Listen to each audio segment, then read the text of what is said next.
बोलिए गोतनी। हे दीदी,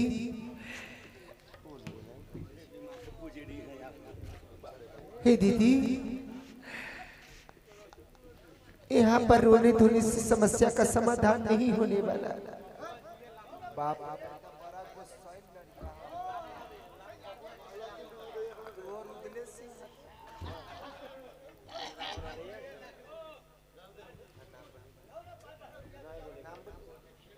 आइए, नन्हा मुन्ना बच्चा सूरज कुमार की तरफ से ढेर सारा पुरस्कार मिला है। हमारी कंपनी ने हार्दिक अभिनंदन करती है हकीमपुर निवासी, और हम आशीर्वाद देते हैं फलते रहो, फुलाते रहो और खेलते रहो, हंसते। हे दीदी, ये रोने धोने से समस्या का समाधान नहीं होगा। ऐसा कीजिए दीदी, हम दोनों गोतनी मिलकर के चलते हैं माँ के मंदिर में। हो सकता है कोई रास्ता निकल आए, कोई तो समस्या का समाधान होगा दीदी। ठीक है गोतनी, चलो।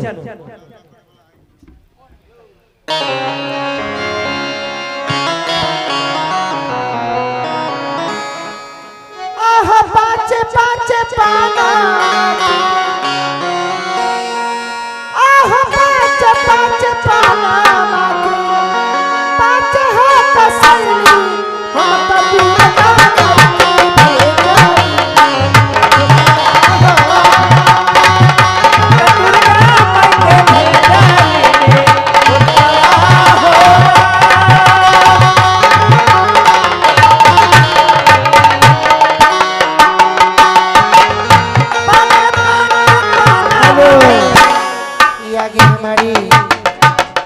अनीता देवी।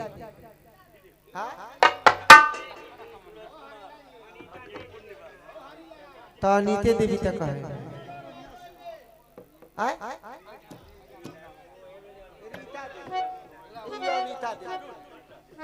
सॉरी, ए रीता देवी की तरफ से 50 रुपए से अदा फरमाती है। हमारी कंपनी उन्हें हार्दिक अभिनंदन करती है, मैं उन्हें शुक्रिया अदा करती हूँ।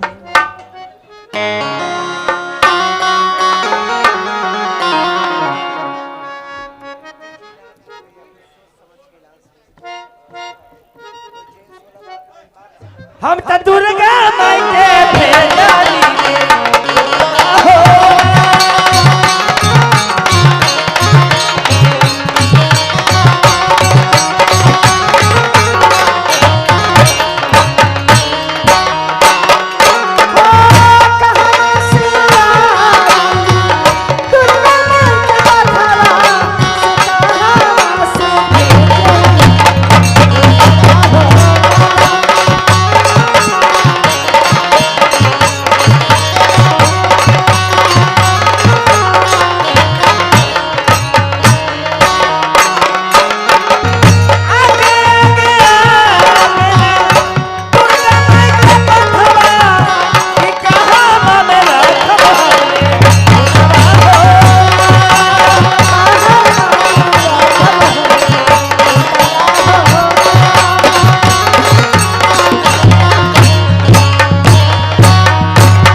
आहे पड़ गई विपतिया मैया, आहे फुलरा पर,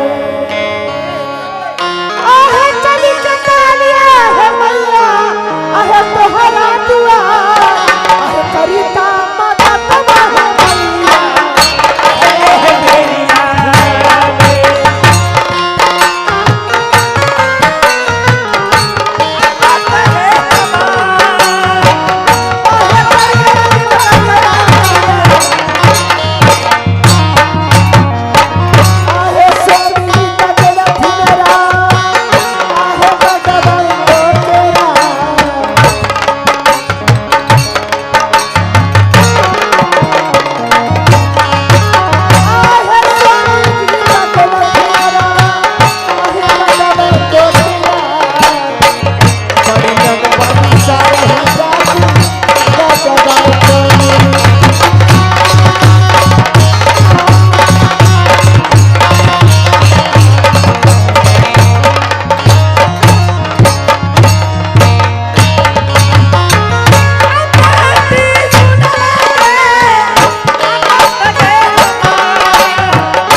माता जी, हाँ बेटी बोलो।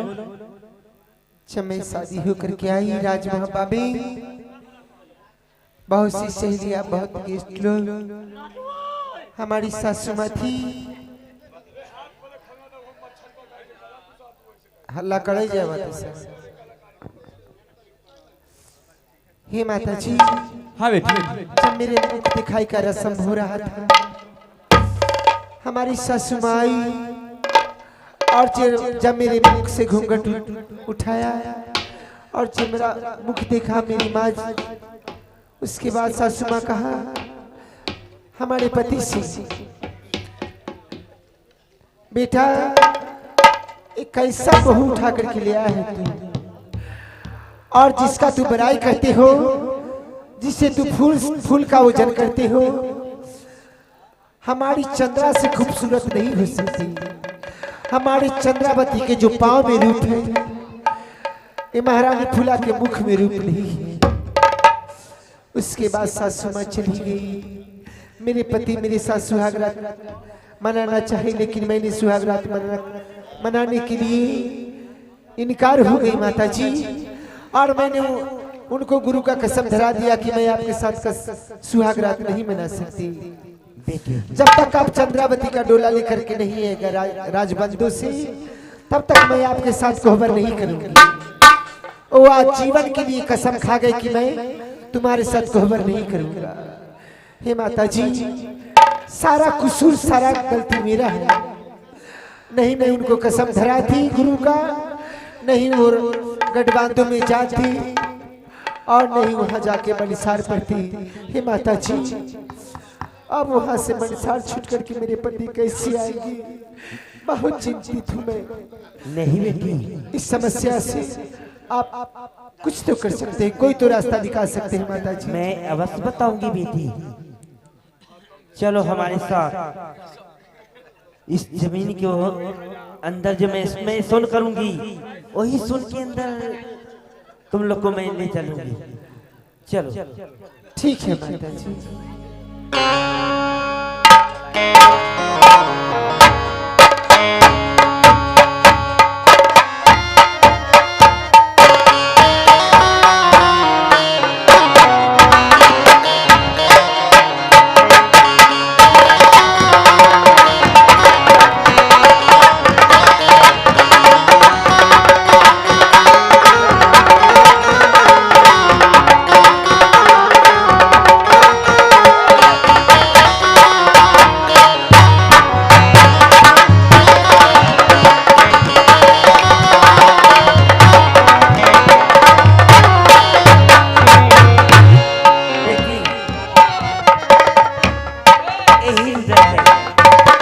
जा सकती हो बेटी।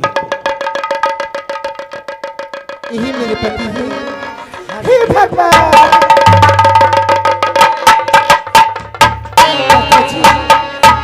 मैं क्या करूं यहाँ पर? बेटी मेरा दिमाग काम नहीं करता माता। तुम हमारे साथ चलो, इसको ऐसा ही बांधे हुए चलो। तो यहाँ से इनको उठा कर ले जाना। हाँ, गाड़ी में होश में लेकर नहीं जाना। बेटी ठीक है माता जी। सोने के अंदर ही ले चलना है। उठाओ। ठीक है माता जी।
काली काली महाकाली इंद्र की बड़ी बर्मा के साथ दो हाथ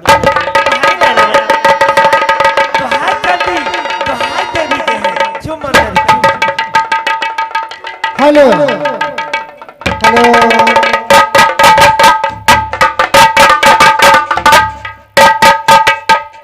ये आ गए हमारी स्वर्गीय मौजी महतो उम्र 117 बड़ा फर्क जुट के हैं। क्या बात है भाई, जय जयकार उनका पोता मिथुन महतो, तूफानी महतो, चंदन महतो, उमेश महतो, उनकी तरफ से ढेर सारा पुरस्कार मिला। हमारी कंपनी ने हार्दिक अभिनंदन।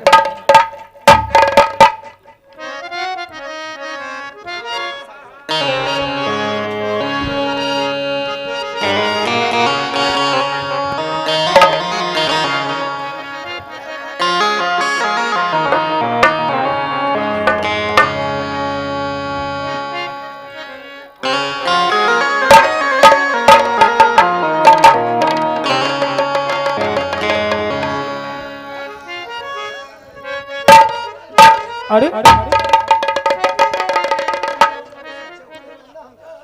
तो पैसा दोनों बाद में दिया ना पैसा। हम तो गठबंधन में थे, लेकिन एक नगर मोहब्बा में मुझे कौन ले आया? हमने तो भगना गोल हाथ बार का बरसात दिया था। ए नगर बाबा को ले आया महारानी। मैं लेकर आई महाराज आपको। आप चले। कौन हो तुम? मैं तुम्हें नहीं पहचानता हूँ। आहे तुझा आहे गेला स्वामी आहे राज बंदोली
आखिर यहाँ मुझे कौन लाया है? मैं कैसे आया?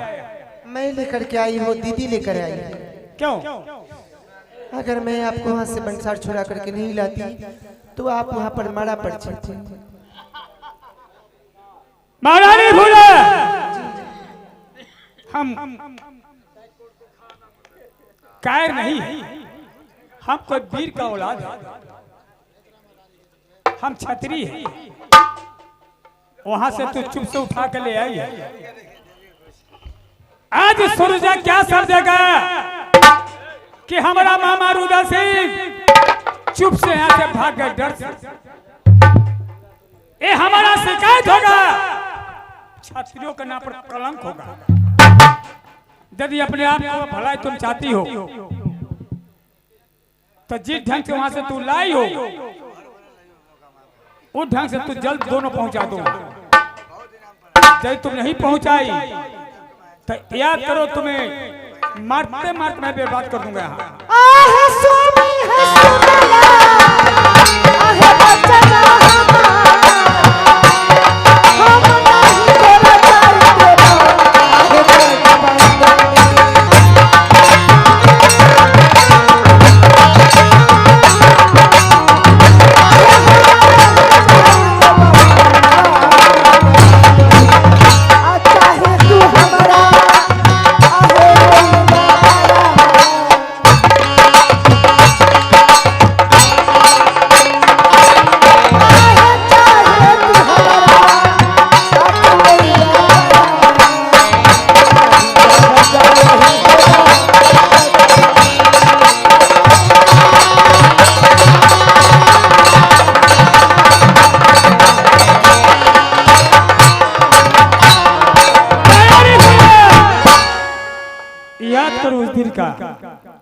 हमारा तुम्हारा रिश्ता तो खत्म हो गया है। रिश्ता उस दिन बनेगा यदि बहन चंद्रा का डोला आएगा उसी दिन। रिश्ता आपके हिसाब से खत्म हुआ है, मैं अपना रिश्ता खत्म नहीं किया। नहीं महारानी, तुम तो रिश्ता उस दिन खत्म कर दिया जो हमको तो गुरु का। कौन तुम्हारा पति है और कौन हमारा पत्नी है? एक वक्त आएगा तो आप मेरे लिए बहुत पछताइएगा। कुछ नहीं, आप मुझ पर हाथ उठाते हैं ना, आप इसके लिए बहुत पछताइएगा।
हाँ बेटी,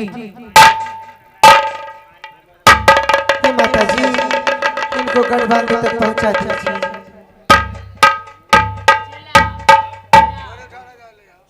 माता जी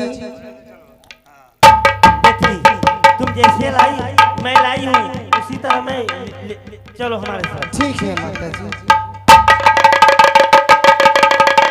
ठीक है माता जी, चलिए आप यहाँ तक पहुंचा दिए।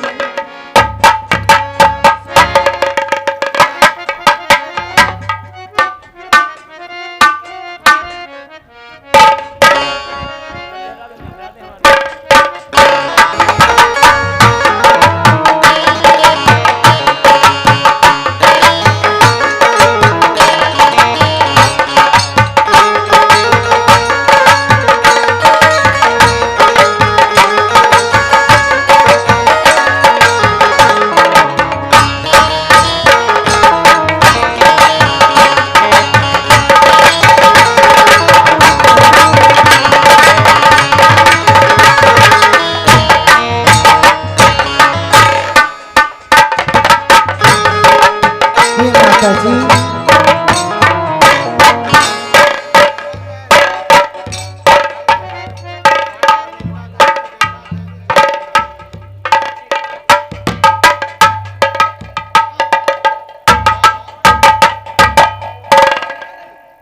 हेलो, ए भाई के पात्र पर रीता देवी और रेखा देवी और जय जय कार करते हुए 100 रुपीज सदा फरमाते हैं। हमारी कंपनी ने हार्दिक अभिनंदन करती है, मैं उन्हें शुक्रिया अदा करती हूँ।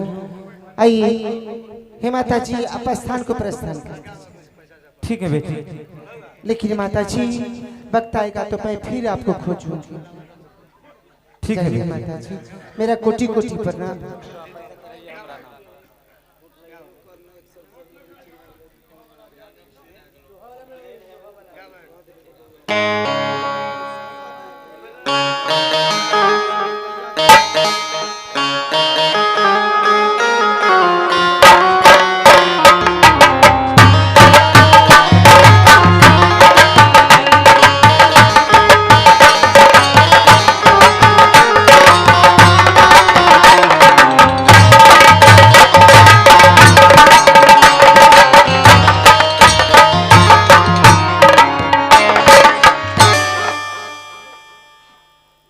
हे दीदी, हाँ बोलो बतबे।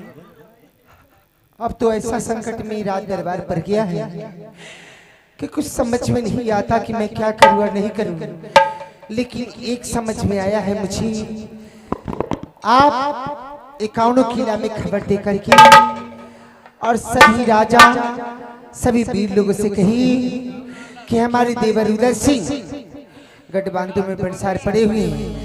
लेकिन सब से खबर जाने से पहले बेटा इंदल को बुला करके आप सूचना दे दीजिए। ठीक है, मैं जा ठीक है दीदी, अगर इस सूचना दे दीजिएगा मैं आपके लिए आभारी हूँ। मैं जा रही हूँ।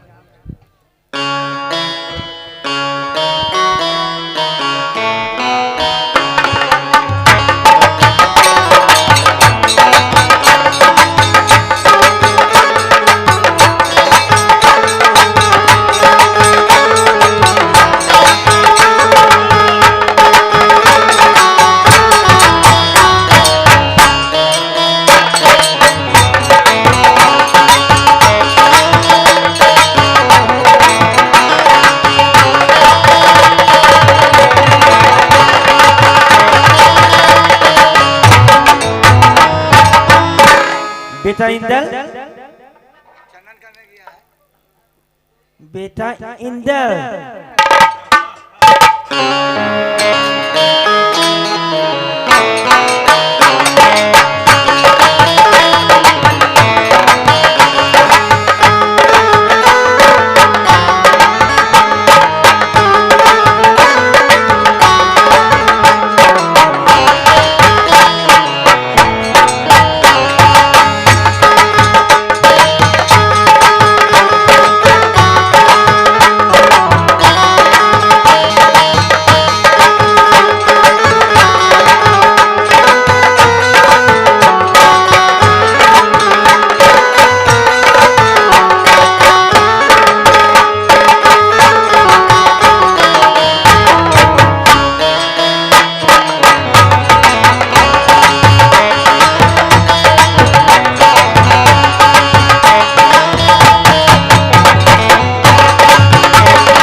चाचा बंसार पर गए, लेकिन माँ बंसार दिया कौन?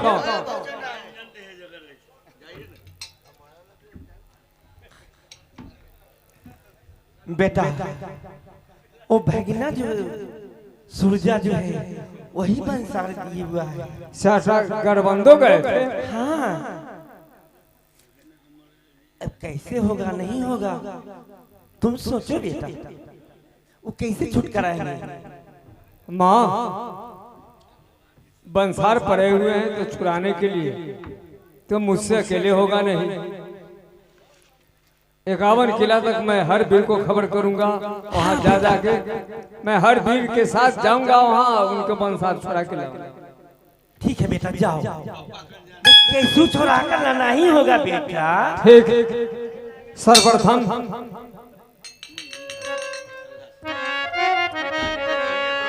सर्वप्रथम मैं पिताजी से जाके कहता हूँ, उसके बाद वे जो कहेंगे ये होगा। हाँ हमारे आगे है किशन कुमार हकीमपुर निवासी, 50 रुपया उन सब तुम्हें शुक्रिया अदा करते हैं।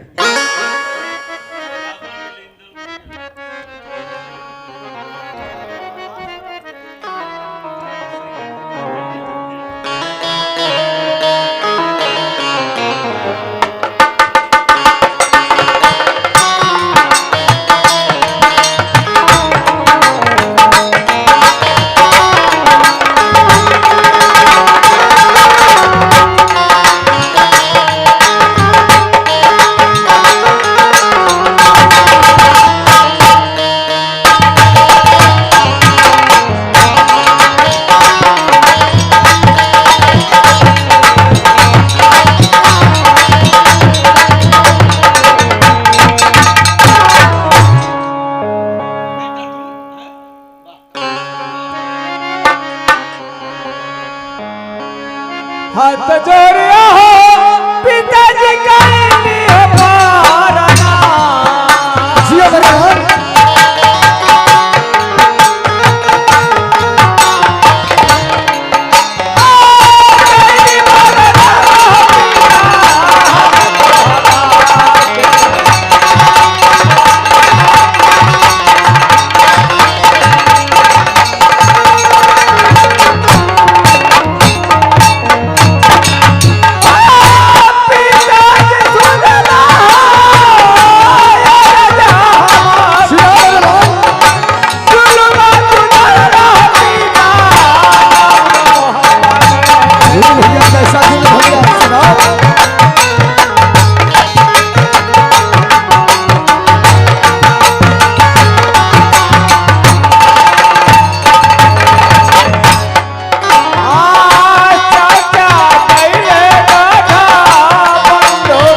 हो गया।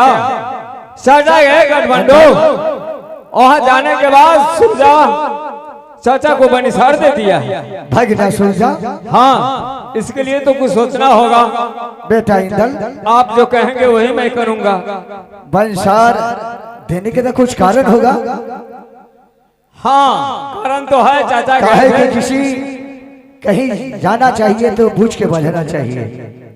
और उदल सिंह अपने बहन के लिए बिदागरी डोला लाने गए थे। डोला? हाँ, लाने गया था कि फनाने गए थे? वही डोला मांगने गए कि डोला फना के लाएंगे। कोई बात नहीं है बेटा, सुनो मैं तुमसे कुछ कहना चाहता हूँ। क्या कहना चाहते हैं?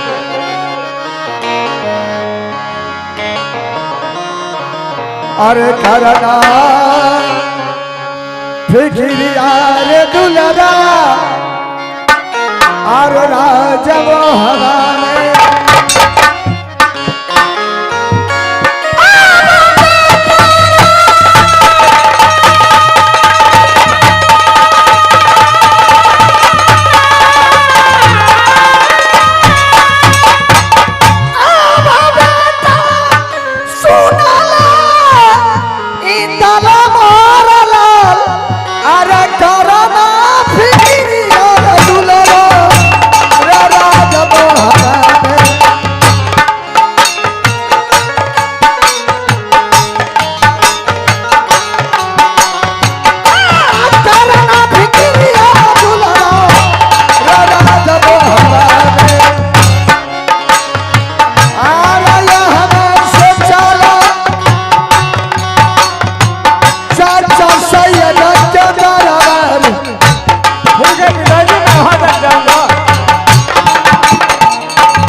बेटा इंदल, हाँ पिताजी। यहाँ से जाना है पहले चाचा सैयद का, ठीक है मैं और से बाद घर शीशा जाना है 51 खिला में तुम खबर दो।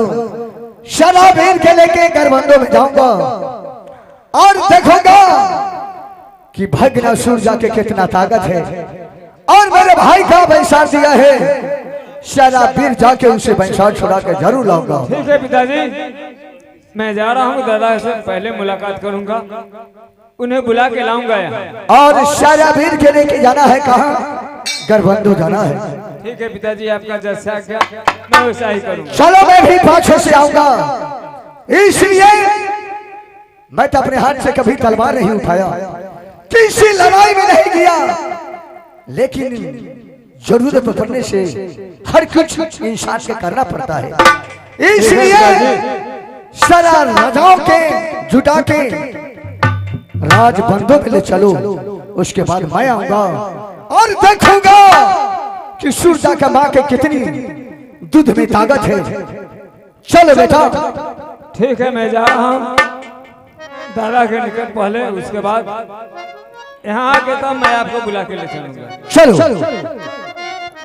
आओ हो चलो हो हंसा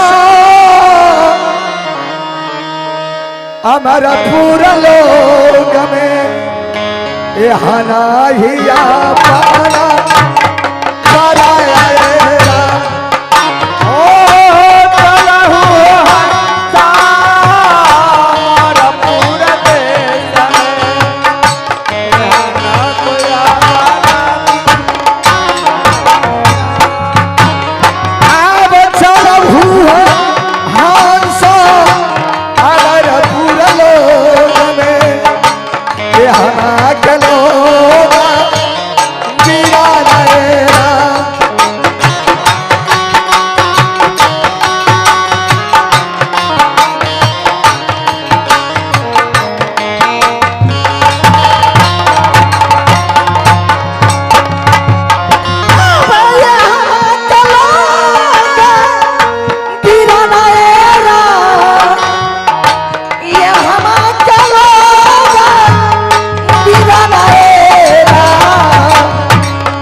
आ गए अकुल अकेला कुमार अशोक बाबू गए अकेला की तरफ से जिला परिषद है 51 रुपया की नवाजी दे रहे हैं।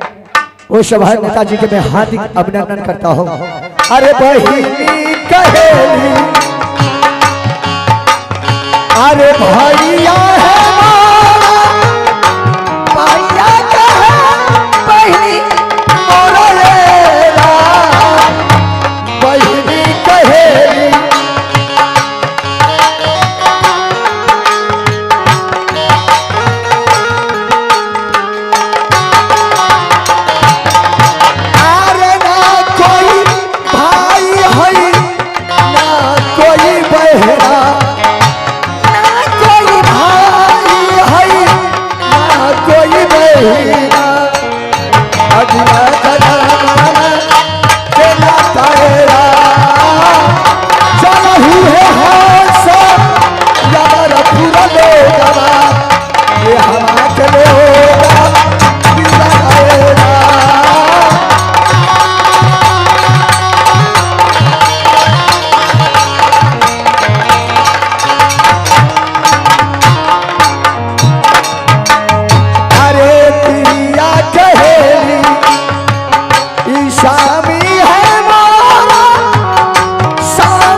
वालेकुम सलाम।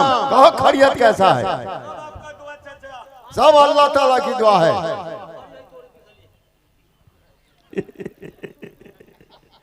रमजान अच्छा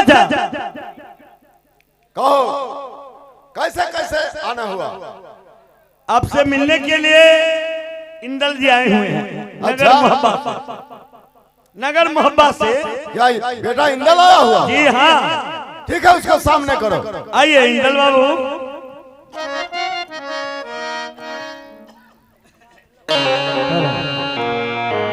हाथ जोड़िया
चाचा।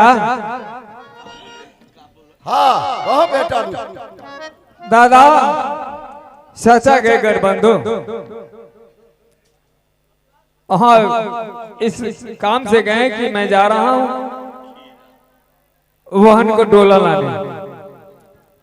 भाई सूरजा उन्हें बंसार दे दिया।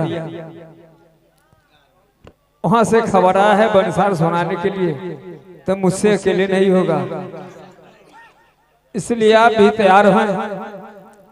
और जगह और भी को मैं बुला के ले चलूंगा। किसी तरह से चाचा को बंसार छुड़ाना है। क्या कहा?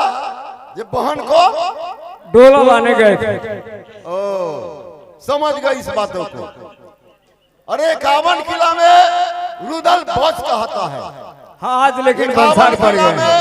कोई उससे लोहा का मुकाबला करने वाला कोई नहीं है, लेकिन सूरजा भगना उनको बंसार दे दिया। हाँ दादा ठीक है चलेंगे, लेकिन थोड़ा सा यही बात है, डोला फनाने बहन को डोला नहीं फनाया जाता। अब ये तो वे कर दिए सो कर दिए, लेकिन उन्हें छुड़ाना तो है। हाँ ये बात है, तो बोल दिया गलती, लेकिन डोला तो फनाने के लिए नहीं कहना चाहिए। कहना चाहिए कि हम बिदागरी करा करके ले जाएंगे, लेकिन खैर बोल दिया, उसी कारण से उस बनिसार पड़ गया। लेकिन चलो देखते हैं सूर्या को। ठीक है चलिए। चलो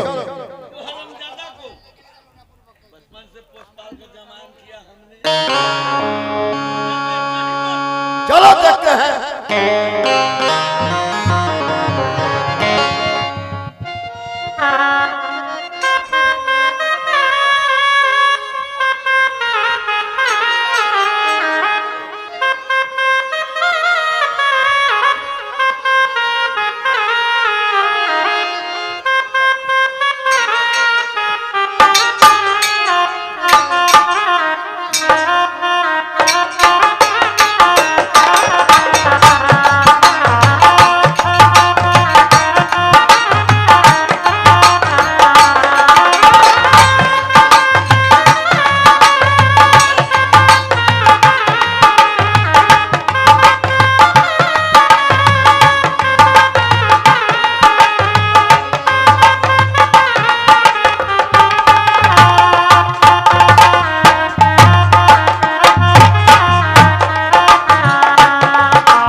मेरा मकान था नगर महब्बा हुआ। अच्छा, नगर महबा। हाँ। पिताजी का नाम? अल्लाह सिंह। अच्छा, आपका नाम? इंदर सिंह। इंदर सिंह। कहाँ हैं? आए हैं भाई सूरजा से भेंट करने के लिए। सूरज सिंह से? हाँ। ठीक, रुक जाइए, मैं भेंट करा था। ओ बाबू सूरज सिंह! अरे एक लड़का है, कहता है कि मेरा घर पड़ता है नगर महबा। पिताजी का नाम अल्लाह सिंह और मेरा नाम इंदल सिंह। आपसे मुलाकात करने के लिए। ठीक है, आइए भाई, यही बाबू सूरज सिंह है। मैं प्रणाम करता हूँ भैया। खुश रहो भाई। लेकिन भैया ये बताइए कि नगर महबा का समाचार कैसा है? बिल्कुल ठीक है, समाचार तो बहुत बढ़िया है वहाँ का। आप कैसे हैं? मैं भी ठीक हूँ। लेकिन भैया गठबंधन में आए तो कैसे हैं? आए हैं मुलाकात के लिए आपसे, किसी तरह भाई से मुलाकात कर लूं। ये बहुत बढ़िया बात है।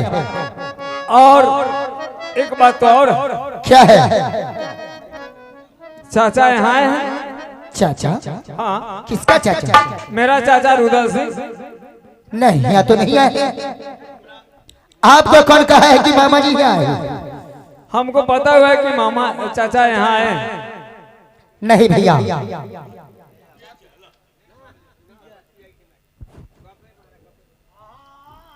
इसलिए भैया आप आए हैं तो महल में चलिए, कुछ खाइए पीजिए, आराम कीजिए। आए हैं तो खाना नहीं खाएंगे? काहे नहीं खाएंगे? भाई के आए हैं, क्या खाने में क्या लगा हुआ है, रहने में क्या लगा हुआ है? क्या कोई दिक्कत है? नहीं नहीं, दिक्कत क्या? अरे हाँ, सूरज सिंह से भेंट किए हैं? हाँ। क्या हुआ? खाने होने के लिए बोले? हाँ, आए हैं तो यहाँ रहबे करने। और कोई बात नहीं है? ना ना, बात क्या रहेगा? चाय पी लीजिए, समझे? हाँ। और पाव रोटी चाय खा लीजिए। हाँ बोलो ना। आई गठबंधन से जितना जल्द हो उतना जल्द निकल जाइए, लम्बा लम्बा देखा क्या है?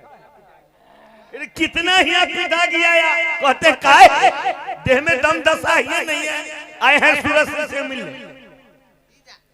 अरे तो भाई है तो नहीं मुलाकात करेंगे? कोई मुलाकात हो गया ना?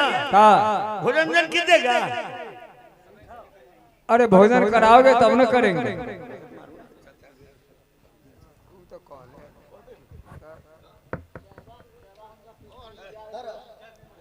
लेकिन भैया सुनिए जो मैं कहता हूँ।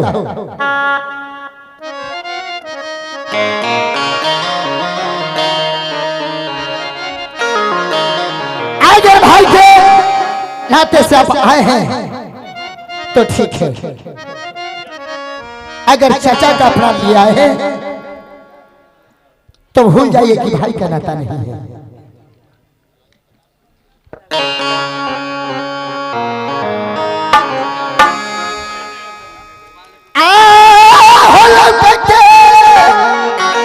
तब चला जाओ भैया, आओ नगर मोहबा में, नहीं तुम्हारा जब बंधके हो रात, अरे जैसे बनवास रे दिलिए माँ मारूदना के। जिस तरह महामारूदा सिंह को मैं बनवास दिया हूँ, उस तरह आपको लगता है मजबूरन आपको भी वही भेजना होगा। सूरज आए हैं तो लौट को तो यहाँ से नहीं जाएंगे। नहीं जाइएगा? नहीं। आओ हमारा लजैबा भैया, आओ बंधो के राज, आओ हमारा तू जैबा भैया, अब बंधो के हो राज, लौट के चल जाओ।